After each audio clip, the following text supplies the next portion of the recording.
Welcome to this explainer. Today we're taking a fully immersive 3D virtual tour of Italy. We're going to uncover the breathtaking history you've probably heard about, but also pull back the curtain on the stark, gritty realities behind this magnificent country. It's the ultimate expectation versus reality check. So let's just dive right in. Here's a quick look at our itinerary today. We'll start off with a magnificent introduction to the country. Then we'll head over to Rome and the Vatican, explore the sinking beauty of Venice, dig into the secrets of Pompeii and Pisa, and finally, we'll break down the practical reality of actually living there. Okay, Section 1, a magnificent introduction. We are exploring the 25th most populated country in the world. To really understand Italy's massive draw for dreamers worldwide, you have to look at the economy. We're talking about a country of nearly 59 million people that serves as Europe's second-largest manufacturer, sitting just behind Germany. They boast a massive gross domestic product of $2.37 trillion. With the average annual income sitting around $40,000, places like Milan have transformed into absolute global hubs for luxury. Thanks to manufacturing, pharmaceuticals, and tourism, the folks living in these cities have developed a deep passion for high-end fashion, and they spend heavily to live incredibly luxurious lifestyles. But, it's really not all about work and money. The whole cultural mindset of the incredibly hospitable Italian people boils down to one famous phrase, dolce vita. It simply means the sweet life, or to deeply enjoy life's pleasures. Italians are famous worldwide for their good nature, their legendary hospitality, and a really deep-rooted love for family, culture, and, obviously, unbelievable food. They definitely work hard, but they absolutely insist on living a comfortable, joyful life at the end of the day. Moving right along to Section 2, the magic of Rome and the Vatican. Because hey, 60 million tourists can't be wrong. Rome is an absolute powerhouse of history.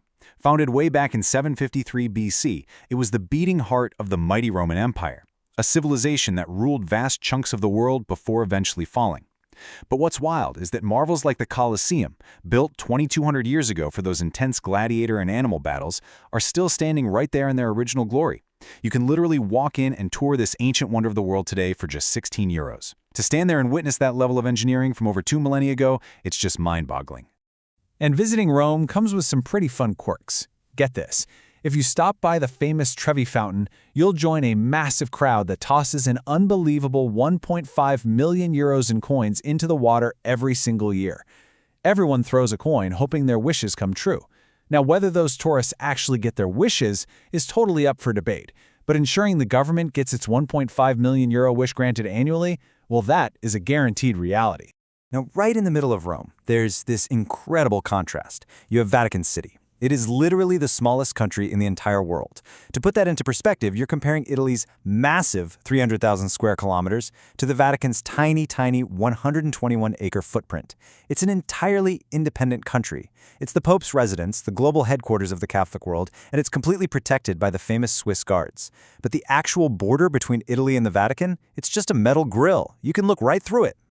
Let's dive into Section 3, Venice. Beautiful but sinking. The city of water streets. If we travel about 500 kilometers away from Rome, we hit Venice. And Venice is an absolute engineering marvel. It is made up of 118 individual islands, all stitched together by 420 bridges. And the craziest part? There are 0 cars allowed. None. It is the only city in the world where you have to navigate entirely by boat. It draws about 15 million visitors a year. And honestly, when you step out of the train station into this famously expensive city, which is actually where music is said to have originated, it feels like an absolute dream. But here comes this dark reality check. This incredibly romantic city is actually sinking by 2 to 3 centimeters every single year.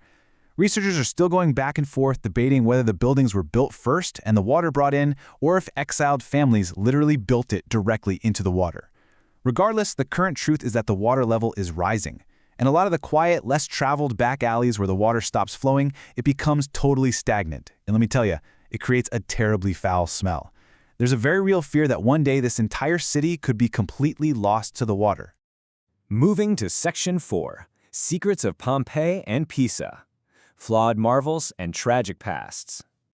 About 300 kilometers from Rome is the Leaning Tower of Pisa. Now, this tower is famous worldwide, but ironically, not for its perfect engineering. It was built straight up in the 12th century, but because it was constructed on soft ground, it immediately began to tilt. And instead of tearing it down or completely fixing the angle, they basically just left it leaning forever. Now it's one of the most massive tourist attractions on the planet, just perpetually looking like it's about to topple right over. Actually, scratch that. Pisa is just a flaw. Far more tragic is the lost city of Pompeii. Almost 2,000 years ago, 1946 years to be exact, a volcano erupted with such sudden force that lava came rushing down at 150 kilometers per hour. The entire city was instantly buried under 20 feet of ash and soil. The residents literally died exactly where they stood, just working their daily jobs. And because of the unique soil in the lava, their bodies were perfectly preserved right there in the ash. It's this haunting, tragic freeze frame of ancient life that you can still go and see today. Finally, Section 5, the practical reality. We're talking immigration, visas, and those famous €1 homes. To ground our virtual tour, we really need to look at what it's actually like for people, especially South Asians, trying to move to Italy today. Because Italy stretches right out into the middle of the Mediterranean Sea, many people attempt to enter illegally using boats from Libya, Greece, or Tunisia. And we have to talk about how incredibly tragic this route is. The data is just devastating. These illegal boat crossings carry a 95% mortality rate.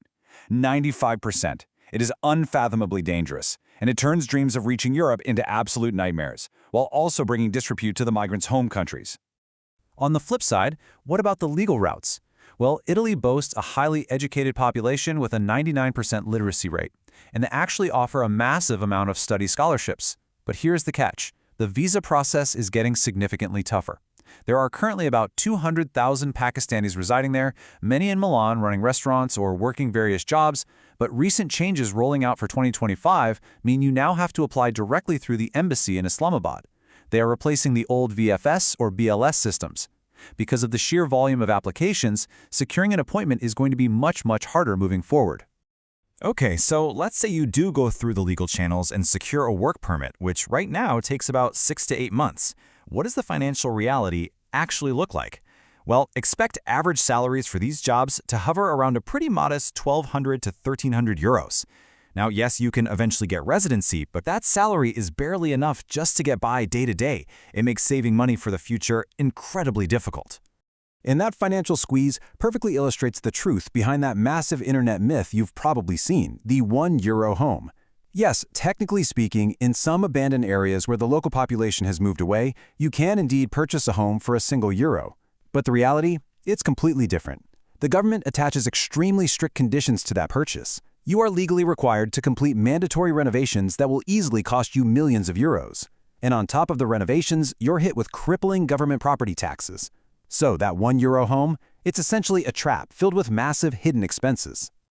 So, looking at the big picture here, we have to ask a really tough question. Knowing all about this incredible history, seeing the breathtaking landscapes we've toured today, but also understanding the difficult modern economics, the sinking cities, and the increasingly tough visa hurdles, is the dream of the Dolce Vita lifestyle actually worth the gritty, practical reality of trying to make Italy your home? What do you think? Thank you so much for joining this explainer, and we will catch you next time.